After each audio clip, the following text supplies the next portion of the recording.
शांति। बाप मिला यानी सब कुछ मिला, तो निश्चय तो हो ही जाएगा। लेकिन कई बच्चों में निश्चय नहीं होता, तो बाबा ने आज वरदान ही दे दिया है, निश्चय बुद्धि भव यानी अमर भव।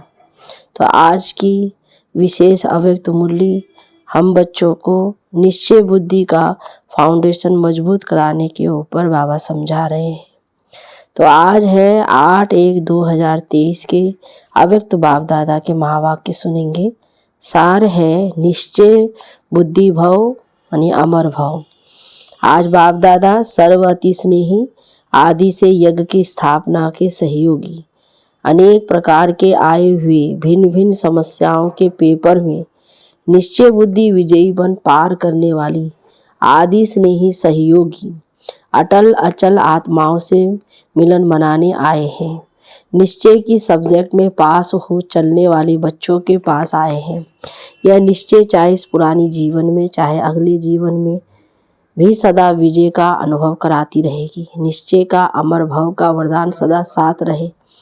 विशेष आज जो बहुत काल की अनुभवी बुजुर्ग आत्माएं हैं, उन्हों के याद और स्नेह के बंधन में बंधकर बाप आए हैं, तो निश्चय की मुबारक। एक तरफ यज्ञ अर्थात पांडवों के किले की जो नींव अर्थात फाउंडेशन आत्माएं हैं, वह भी सभी सामने हैं, और दूसरे तरफ आप अनुभवी आदि आत्माएं इस पांडवों के किले की दीवार की पहली ईंटें हो। फाउंडेशन भी सामने है और आदि ईंटें जिनके आधार पर ये किला मजबूत बन विश्व की छत्र छाया बना, वह भी सामने है। तो जैसे बाप ने बच्चों के स्नेह में जी हजूर हाजिर करके दिखाया, ऐसे ही सदा बाप दादा और अनियमित आत्माओं की श्रीमत व डायरेक्शन को सदा जी हाजिर करते रहना। कभी भी व्यर्थ मनमत व परमत नहीं मिलाना। हाजिर हजूर को जान श्रीमत पर उड़ते चलो। समझा? अच्छा। मधुबन निवासियों को सेवा की मुबारक देखते हुए बाप दादा बोले, अच्छा, विशेष मधुबन निवासियों को बहुत बहुत मुबारक हो। सारा सीजन अपनी मधुरता और अथक सेवा में सर्व की सेवा के निमित्त बने। तो सबसे पहले सारी सीजन में निमित्त सेवाधारी विशेष मधुबन निवासियों को बहुत बहुत मुबारक। मधुबन है ही मधु अर्थात मधुरता। तो मधुरता सर्व को बाप के स्नेह में लाती है। इसलिए चाहे हॉल में हो चाहे चले गए हो, लेकिन सभी को विशेष एक डिपार्टमेंट को बाप दादा विशेष मुबारक सेवा की दे रहे हैं, और सदा अथक भव मधुर भव के वरदानों से बढ़ते उड़ते चलो। अव्यक्त बाप दादा की पर्सनल मुलाकात। पहला, अलवेलापन कमजोरी लाता है, इसलिए अलर्ट रहो।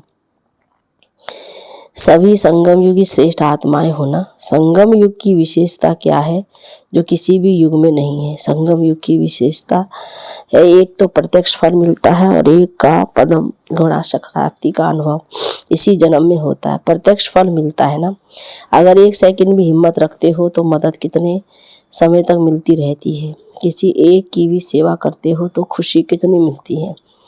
तो एक की पदम गुणा प्राप्ति अर्थात प्रत्यक्ष फल इस संगम पर मिलता है। तो ताज़ा फ्रूट खाना अच्छा लगता है ना, तो आप सभी प्रत्यक्ष फल अर्थात ताज़ा फल खाने वाले हो, इसीलिए शक्तिशाली हो। कमज़ोर तो नहीं है ना, सब पावरफुल है। कमजोरी को आने नहीं देना। जब तंदुरुस्त होते हैं तब कमजोरी स्वतः खत्म हो जाती है। सर्वशक्तिमान बाप द्वारा सदा शक्ति मिलती रहती है। तो कमज़ोर कैसे होंगे? कमजोरी आ सकती है, कभी गलती से आ जाती है। जब कुंभकर्ण की नींद में अलबेले होकर सो जाते हो तब आ सकती, नहीं तो नहीं आ सकती। आप तो अलर्ट हो ना, अलबेले हो क्या? सभी अलर्ट है, सदा अलर्ट है। संगम युग में बाप मिला, सब कुछ मिला, तो अलर्ट ही रहेंगे ना। जिसको बहुत प्राप्तियां होती रहती है वो कितना अलर्ट रहते हैं। क्योंकि आज ही बिजनेसमैन की बिजनेस में प्राप्तियां होती रहती है, तो अलबेला होगा या अलर्ट होगा। तो आपको एक सेकंड भी कितना मिलता है, तो अलबेले कैसे होंगे? बाप ने सर्व शक्तियाँ दे दी। जब सर्व शक्तियाँ साथ है तो अलबेला पर नहीं आ सकता है। सदा होशियार, सदा खबरदार रहो। यूके को तो बाप दादा कहते हैं ओके, तो जो एक ओके बिल्कुल ठीक होगा, वह जब अलर्ट होगा तब तो ओके होगा ना। फाउंडेशन पावरफुल है, इसलिए जो भी टालियाँ निकलती है वह भी शक्तिशाली है। विशेष बाप दादा ने ब्रह्मा बाप ने अपने दिल से लंदन का पहला फाउंडेशन डाला है। ब्रह्मा बाप का विशेष लाडला है, तो आप प्रत्यक्ष फल के सदा अधिकारी आत्माएं हो। कर्म करने के पहले फल तैयार है ही, ऐसे ही लगता है ना, या मेहनत लगती है। नाचते गाते फल खाते रहते हो। वैसे भी डबल विदेशियों को फल अच्छा लगता है ना। बाप दादा भी यूके अर्थात सदा ओके के रहने वाले बच्चों को देख हर्षित होते हैं। अपना ये टाइटल सदा याद रखना, ओके। ये कितना बढ़िया टाइटल है। सभी सदा ओके रहने वाले औरों को भी अपने चेहरे से, वाणी से, वृत्ति से ओके के साथ मनाने वाले, यही सेवा करनी है ना। अच्छा है, सेवा का शौक भी अच्छा है। जो भी जहाँ से भी आए हो, लेकिन सभी तीव्र पुरुषार्थी और उड़ती कला वाले हो। सबसे ज़्यादा खुश कौन रहता है? नसीब में कहूँ मैं, सिवाय खुशी के और क्या है। खुशी ब्राह्मण जीवन की खुराक है। खुराक के बिना कैसे चलेंगे? चल रहे हो तो खुराक है, तभी तो चल रहे हो ना। स्थान भी बढ़ रहे हैं। देखो, पहले 3 पैर पृथ्वी लेना बड़ी बात लगती थी, और अभी क्या लगता है? शहर लगता है ना। तो लंदन ने कमाल की है ना, अभी 50 एकड़ जमीन मिली है। हिम्मत दिलाने वाले भी अच्छे हैं और हिम्मत रखने वाले भी अच्छे हैं। देखो, आप सबकी उंगली नहीं होती तो कैसे होता। तो सभी यूके वाले लक्की हैं और उंगली देने में बहादुर हैं। दूसरा, अपनी सर्व कमजोरियां जिम्मेवारियां बाप को देकर बेफिक्र बादशाह रहो।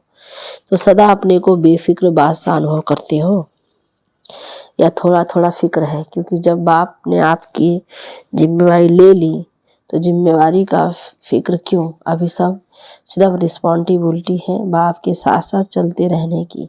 वह भी बाप के साथ साथ है, अकेले नहीं। तो क्या फ़र्क है? फिक्र है कल क्या होगा, यह फिक्र है। जॉब का फिक्र है, दुनिया में क्या होगा, ये फिक्र है। क्योंकि जानते हो कि हमारे लिए जो भी होगा अच्छा होगा। निश्चय है ना। पक्का निश्चय है या हिलता है कभी? जहाँ निश्चय पक्का है वहाँ निश्चय के साथ विजय भी निश्चित है। यह भी निश्चय है ना, विजय हुई पड़ी है। या कभी सोचते हो कि पता नहीं होगी या नहीं? क्योंकि कल्प कल्प के विजयी हैं और सदा रहेंगे। ये अपना यादगार कल पहले वाला अभी फिर से देख रहे हो। इतना निश्चय है ना कि कल्प कल्प के विजयी हैं। इतना निश्चय है, कल पहले भी आप ही थे या दूसरे थे? सदा यही याद रखना कि हम निश्चय बुद्धि विजयी रत्न हैं। ऐसे रत्न हो जिन रत्नों को बाप दादा भी याद करते हैं। ये खुशी है ना, बहुत मौज में रहते हो ना। इस अलौकिक दिव्य श्रेष्ठ जन्म की और अपने मधुबन घर में पहुंचने की मुबारक। तीसरा, बाप और आप ऐसे कंबाइंड रहो जो कभी कोई अलग ना कर सके। सभी अपने को सदा बाप और आप कंबाइंड है ऐसा अनुभव करते हो। जो कंबाइंड होता है उसे कभी भी कोई अलग नहीं कर सकता। आप अनेक बार कंबाइंड रहे हो, अभी भी हो और आगे भी सदा रहेंगे, ये पक्का है। तो इतना पक्का कंबाइंड रहना, तो सदैव स्मृति रखो कि कंबाइंड थे, कंबाइंड हैं और कंबाइंड रहेंगे। कोई की ताकत नहीं जो अनेक बार के कंबाइंड स्वरूप को अलग कर सके। तो प्यार की निशानी क्या होती है? कंबाइंड रहना। क्योंकि शरीर से मजबूरी में भी कहाँ कहाँ अलग रहना पड़ता है। प्यार भी हो लेकिन मजबूरी से कहाँ अलग रहना भी पड़ता है। लेकिन यहाँ तो शरीर की बात ही नहीं, एक सेकंड भी कहाँ से कहाँ पहुँच सकते हो। आत्मा और परमात्मा का साथ है। परमात्मा तो कहाँ भी साथ निभाता है और हर एक से कंबाइंड रूप से प्रीत की रीत निभाने वाले हैं। हर एक क्या कहेंगे? मेरा बाबा है, या कहेंगे तेरा बाबा है। तो हर एक कहेगा मेरा बाबा है। तो मेरा क्यों कहते हो? अधिकार है तभी तो कहते हो। प्यार भी है और अधिकार भी है।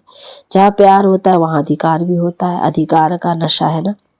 कितना बड़ा अधिकार मिला है, इतना बड़ा अधिकार सतयुग में भी नहीं मिलेगा।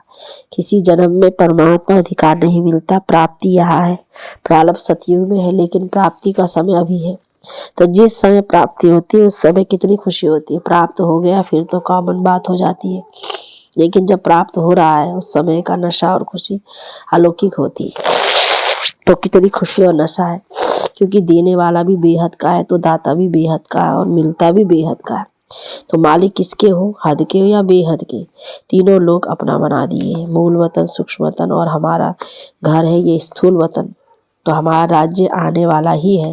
तीनों लोगों के अधिकारी बन गए तो क्या कहेंगे? अधिकारी आत्माएं। कोई अप्राप्ति है तो क्या गति? गीत गाते हो, पाना था वो पा लिया, पाना था वो पा लिया, अभी कुछ पाने को नहीं। तो ये गीत गाते हो, या कोई अप्राप्ति है, पैसा चाहिए, मकान चाहिए, नेता की कुर्सी चाहिए, कुछ नहीं चाहिए, क्योंकि कुर्सी होगी तो भी एक जन्म का भी भरोसा नहीं। और आपको कितनी गारंटी है? 21 जन्म की गारंटी है। गारंटी कार्ड माया तो चुरा नहीं कर लेती ना चोरी, जैसे कोई पासपोर्ट खो लेती है तो कितने मुश्किल हो जाती है। तो गारंटी कार्ड माया तो नहीं ले लेती है, छुपी छुपी करती है। फिर आप क्या करते हो? लेकिन ऐसे शक्तिशाली बनो जो माया की हिम्मत नहीं, छुपा छुपी करती है। चौथा, हर कर्म त्रिकालदर्शी बनकर करो। सभी अपने को तख्त नसीन आत्मा अनुभव करते हो। अभी तख्त मिला है या भविष्य में मिलना है? क्या कहेंगे? सभी तख्त पर बैठेंगे। दिल तख्त बहुत बड़ा है। दिल तख्त तो बड़ा है, लेकिन सतयुग के तख्त पर एक समय में कितने बैठेंगे? तख्त पर भले कोई बैठे, लेकिन तख्त अधिकारी रॉयल फैमिली में तो आएंगे ना। तख्त पर इकट्ठे तो नहीं बैठ सकेंगे। इस समय सभी तख्त नसीन है, इसलिए जन्म का महत्व है। जितने चाहे जो चाहे दिल तख्त नसीन बन सकते हैं इस समय। और कोई तख्त है? कौन सा तख्त? अकाल तख्त। आप अविनाशी आत्मा का तख्त ये भ्रुकुटी है, तो भ्रुकुटी के तख्त नसीन भी हो और दिल तख्त नसीन भी हो। डबल तख्त है ना। नशा है कि मैं आत्मा भ्रुकुटी के अकाल तख्त नसीन हूँ। तख्त नसीन आत्मा अस्वापर राज्य है, इसीलिए स्वराज्य अधिकारी है। स्वराज्य अधिकारी हूँ, यह स्मृति सहजी बाप द्वारा सर्व प्राप्ति का अनुभव कराई। तो तीनों ही तख्त की नॉलेज है। नॉलेजफुल होना, पावरफुल भी हो या सिर्फ नॉलेजफुल हो। जितने नॉलेजफुल हो उतने ही पावरफुल हो, या नॉलेजफुल अधिक, पावरफुल कम। नॉलेज में ज़्यादा होशियार हो। नॉलेजफुल और पावरफुल दोनों ही साथ साथ है। तो तीनों तख्त की स्मृति सदा रहे। ज्ञान में 3 का महत्व है। त्रिकालदर्शी भी बनते हैं, तीनों कालों को जानते हैं, या सिर्फ वर्तमान को जानते हो। कोई भी कर्म करते हो तो तीनों त्रिकालदर्शी बनकर कर्म करते हो, या सिर्फ एकदर्शी बनकर कर्म करते हो। क्या हो? एकदर्शी हो या त्रिकालदर्शी? तो कल क्या होने वाला है वह जानते हो। कहो हम ये जानते हैं कि कल जो होगा वह अच्छा, बहुत अच्छा होगा, ये तो जानते हो ना। तो त्रिकालदर्शी हुए ना। जो हो गया वो भी अच्छा, जो हो रहा है वह और अच्छा, जो होने वाला है वह और भी बहुत अच्छा। ये निश्चय है ना कि अच्छे से अच्छा होना है, बुरा नहीं हो सकता। क्यों? अच्छे से अच्छा बाप मिला, अच्छे से अच्छे आप बने, अच्छे से अच्छे कर्म कर रहे हो, तो सब अच्छा है ना। कि थोड़ा बुरा थोड़ा अच्छा है। जब मालूम पड़ गया कि मैं श्रेष्ठ आत्मा हूँ, तो श्रेष्ठ आत्मा का संकल्प बोल कर्म अच्छा होगा ना। तो ये सदा स्मृति रखो कि कल्याणकारी बाप मिला तो सदा कल्याण ही कल्याण है। बाप को कहते ही है विश्व कल्याणकारी, और आप मास्टर विश्व कल्याणकारी हो। तो जो विश्व का कल्याण करने वाला है उसका कल्याण हो नहीं सकता। इसलिए ये निश्चय रखो कि हर समय, हर कार्य, हर संकल्प कल्याणकारी है। संगम युग को भी नाम देते हैं कल्याणकारी युग। तो कल्याण नहीं हो सकता। तो क्या याद रखेंगे? जो हो रहा है वह अच्छा, और जो होने वाला है वह अच्छा। तो यह स्मृति सदा आगे बढ़ाती रहेगी। अच्छा, सभी कोने कोने में बाप का झंडा लहरा रहे हो। सभी बहुत हिम्मत और तीव्र पुरुषार्थ से आगे बढ़ रहे हो और सदा बढ़ते रहेंगे। फ्यूचर दिखाई देता है ना। कोई भी पूछे आपका भविष्य क्या है, तो बोलो हमको पता है, बहुत अच्छा है। अच्छा, मीठे मीठे सिकिला दे बच्चों प्रति माता पिता बाप दादा का याद प्यार और गुड मॉर्निंग। रूहानी बाप की रूहानी बच्चों को नमस्ते, रूहानी बच्चों की रूहानी बाप दादा को गुड मॉर्निंग, नमस्ते बाबा, नमस्ते। वरदान, अपने मस्तक पर श्रेष्ठ भाग्य की लकीर देखते हुए सर्व चिंताओं से मुक्त बेफिक्र बादशाह हो। विस्तार, बेफिक्र रहने की बादशाही सब बादशाहों से श्रेष्ठ है। अगर कोई ताज पहनकर तख्त पर बैठ जाए और फिक्र करता रहे तो ये तख्त हुआ या चिंता। भाग्य विधाता भगवान ने आपके मस्तक पर श्रेष्ठ भाग्य की लकीर खींच दी। बेफिक्र बादशाह हो गए तो सदा अपने मस्तक पर श्रेष्ठ भाग्य की लकीर देखते रहो। वाह मेरा श्रेष्ठ ईश्वरीय भाग्य, इसी फकुर में रहो तो सब फिक्राते यानी चिंताएं समाप्त हो जाए। स्लोगन में, एकाग्रता शक्ति द्वारा रूहों का आह्वान कर रूहानी सेवा करना ही सच्ची सेवा है। इस अव्यक्त मुरली जो रिवाइज थी 23/4/93 की। अच्छा, ओम शांति, ओम शांति।